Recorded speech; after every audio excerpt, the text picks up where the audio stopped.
Check it out. This looks fun, right? A bunch of food on a table.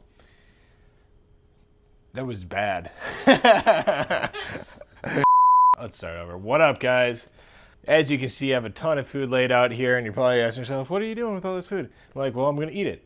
So in a couple weeks, August 24th, I start the JMT Thru-Hike. It'll be my first Thru-Hike, so forgive me if some of this looks a little crazy, because quite honestly, I've been going crazy just putting it all together. But this is pretty much what I will pick up at Muir Ranch, which is 8 days worth. I only need about 7, but I have some room, and I might make some adjustments, but this is for sure going with me. So this is what a typical day is going to look like, and it's pretty much in sets of 3. So everything sort of switches every 3rd day.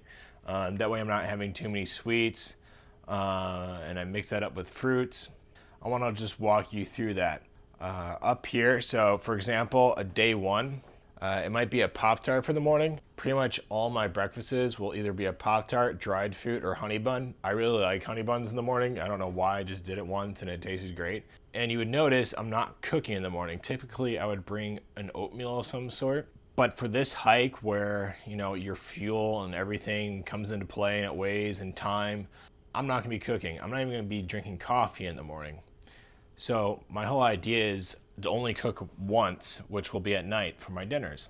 My first day, it's gonna be some sort of rotation of a Pop-Tart, Cliff Bars, then I got these little Stinger chewables, which are awesome. I don't know if you've ever had them. 160 calories right here. I'm really big into Pro Bars, so I have that for kind of like a mid-lunch sort of thing. They're pretty good. They're softer than Cliff Bars.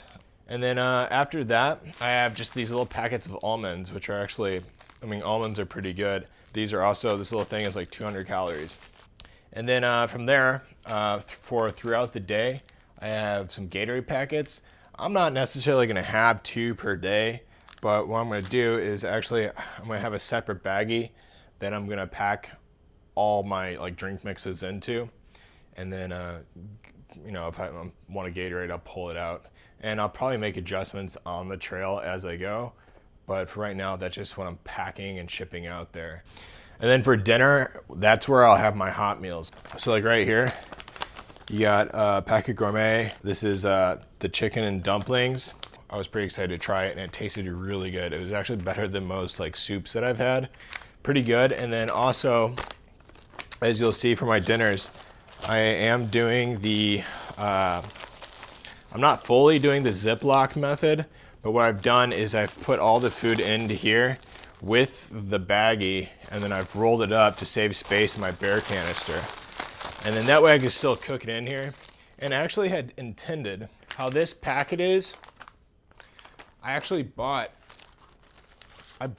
my own, which essentially it works better than boiling, you know, water in your Ziploc baggie. If you're into that method, check this out at packetgourmet.com or whatever the website is, go check them out. So anyway, so day 2, we'll have fruit in the morning, another Cliff Bar. This time I've got some Oreos. 4 Oreos are like 240 calories. And I know they're not like good calories. It's not like eating a thing of chicken or anything like that. But it will be a nice little sweet for every other day. And again, you got the Pro Bars. I really like the Whole Berry Blast. That's my favorite. And then the Cliff Bars are oatmeal raisin, blueberry crisp, and peanut butter crunch. And then you got the almonds, and then the drink mix again. And then, you know, the honey bun again for breakfast the next day, Cliff Bar, Stingers, Pro Bars, almonds, drink mix, and then your hot meal. And I don't know about you, I've done the 1 person, and it is just not enough to fill me up. So I got the 1.5 or 2 servings. I mean, I know I'll definitely eat it. So that's kind of like, you know, what all this is, and it rotates. And I'll have 3 resupplies. The first one at Tulum Meadows, and then you have Reds Meadow, and then MTR, Muir Trail Ranch. When I get to Yosemite, I'll start with 3 days of food, and then 2 days later, I'll resupply. Then 2 days later, I'll resupply again, and then 4 days later, I think, I should be at Muir Trail Ranch. And essentially, I'm just carrying light loads to begin with 1 extra meal. Like, who knows, maybe I'm just like beat and I decide I want to stay there. I'll have 1 extra meal all the time. So by the end, of a 16-day trip, I should have just one backup meal left. And I'll probably stop in and get burgers at some of the stops that are like right off the trail, some of the trail towns. That's kind of the idea. So anyway, I want to show you how I pack this in the bear canister, which is required, which I also learned this week. Bear spray is actually legal on the trail. Well, at least in the national parks that go through there. All right, so to speed things along, all I want to do is this is pretty much the longest leg that I'll have or have to carry. So what I want to do is put that into my bear canister, which is required to carry while you're out there. Overall, this comes to about 2,500 calories a day, which is pretty insane. I'm definitely going to be burning it. So anyway, let's get started. The first thing I'm actually going to do is take all my, like I said, all the drink mixes. So I'm going to put those in a little baggie to shove on top. And then also, before I forget, after my dinner, something else I did, which will be, I'll probably boil the water with my dinner, to be honest, but I have hot chocolate, which is like unbelievably light, actually. Because I'm skipping out on the coffee, I'm not that big of a tea person. I could go for some cocoa at night. It's super light, easy to make, watch the stars and drink some hot cocoa. Who doesn't want that? And then with that, I usually get hungry a little bit after I eat dinner. And I'm one of the people that stays up during night. So I have like Snickers and Payday bars that I'll rotate between. So hot chocolate. And the reason I'm doing this is just so all that's contained. Like I said, it can just be a free-for-all. It'll be easy to keep inventory on it. As long as I don't exceed 2 Gatorades a day, I'll be fine. There's that. Drink mixes. Next thing I'm going to do is I'm going to take all the salads, kind of like line them up so they're standing almost. Then what I want to do is probably take like the Cliff Bars and Pro Bars. Doesn't have to be pretty by no means. Just get them in there. Now what's going to happen, this is going to pretty much take up the bottom half, which will leave the top half for the dinners.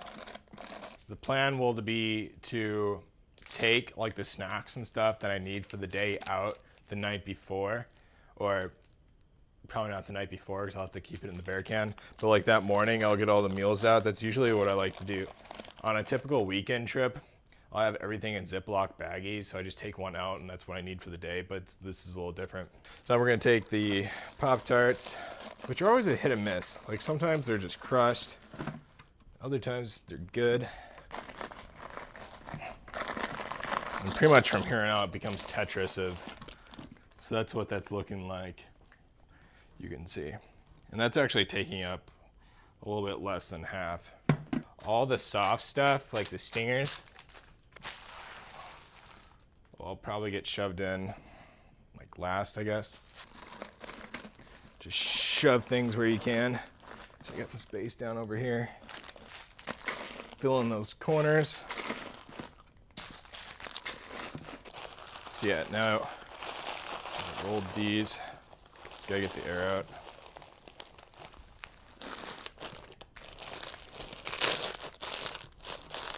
All right, so I forgot that I was leaving aside a day's worth of food.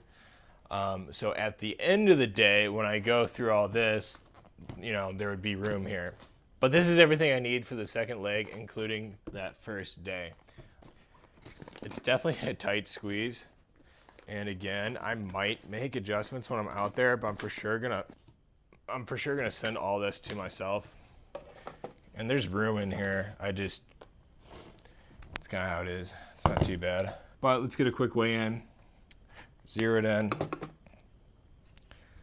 Just about 10 pounds, 10 pounds and 1 ounce for the longest leg, which is pretty decent. My pack is actually about 14.5 to 15 pounds. So now what we're gonna do is all this stuff is going to Muir Trail Ranch. We gotta put it in the bucket and I'm shipping it tomorrow. So hopefully it gets there, else I am in deep poo-poo. So here we got 3 buckets. Pretty excited. All right. So this is, I'm pretty much just gonna shove this stuff in here. I know it's all good to go. And my labels are all printed out. Definitely make sure you do that. If you're planning on through hiking and you go to Muir Trail Ranch, do it like, probably start planning about 5 weeks ahead of time. You have to like mail a form in 2 weeks ahead of time before you ship your food. Fitting the dinners is definitely really difficult. It's definitely worth repackaging them into the Ziplocs. And a 5-gallon bucket is definitely worth it. That filled up like way quicker than I thought. Pretty funny. Boom. And then I'm also gonna have extra toilet, biodegradable toilet paper in there. I'm gonna have, what else I put in here? Some batteries, just in case I need them. Those are some of the things I'm gonna put in here. But yeah, so what you do is you put your lid on, you tape down the handle, you put a label on top, the side, and actually inside. And I mean, that's pretty much it. That's how you get your food ready for a JMT through hike. At least that's the way I'm doing it. I'll let you know if things go all wrong. You'll definitely hear about it. But thanks for watching. I hope this maybe was informative. I don't know, it's what I'm doing. But hopefully next time I see you, it'll be from the trail. So have a good one.